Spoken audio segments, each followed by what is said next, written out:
Hey guys, Rick and Roll 91 here. I just wanted to touch a few things about this game. I've had people DM me over Instagram the best way to power up and what I feel works the best. So they asked and I shall tell. So pretty much what you want to do is you want to go to the lower tier bosses. I would go to 215 to 265 and continuously run those bosses because they give enough loot, and not only that, but there is an event today that gives double loot. So that's double loot for your pet to devour. That is the action in which it's called. You devour the items.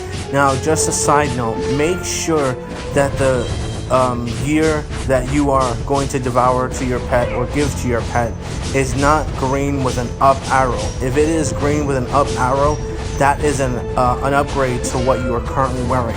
Now, if it's red with a down arrow, that is telling you that the piece of equipment is no good and it's to be devoured by your pet.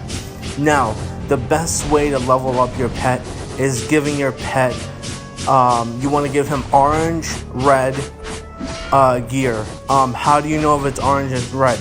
Well, when you defeat the boss, you run around in a little circle and it tells you, you go to your backpack and you want to hit tidy. When you hit tidy, it shows the gear, the amount of stars. The higher the stars, the better XP you're going to get for your pet.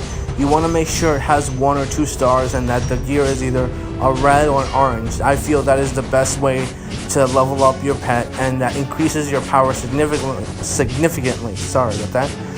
Another thing you can do or look at is try and look to see where your mount stats is at and your spirit. You have 3 types of companions to help you. You have your pet, you have your spirit, and then you actually have a mount. The mount doesn't actually help you in game, but you do see it when you are running to the boss.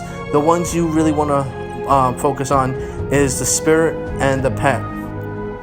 Your pet. Another thing I would like to talk about is your current rage.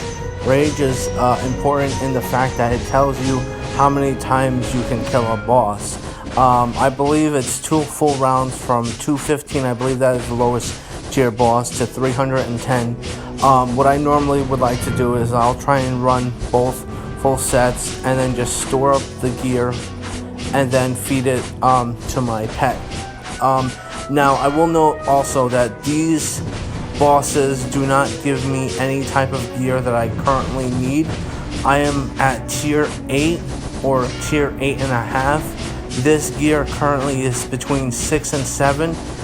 Again, I use this basically to feed my pet, to devour. It's easy, it's quick, it's fast, and I think that's the best way to go about in gaining a lot of power, is using your pet, using your spirit, using your mounts.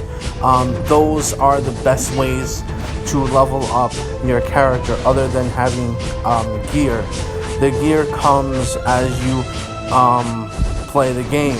Now, something to note, I am a tank, obviously, but there is 2 types of classes you can be. You can either be a tank or you could be a mage. Now, from what I've heard from other players or my guild teammates, is that mages actually get gear while being offline. So if you're looking for a little bit of a challenge, you would want to go the route of being a tank and not a mage. But if you're pressed for time or you don't have a lot of time and you can't play long hours, I would recommend or suggest you look at the mage, because the mage's gear is based off of when you're offline versus playing. I try to play every day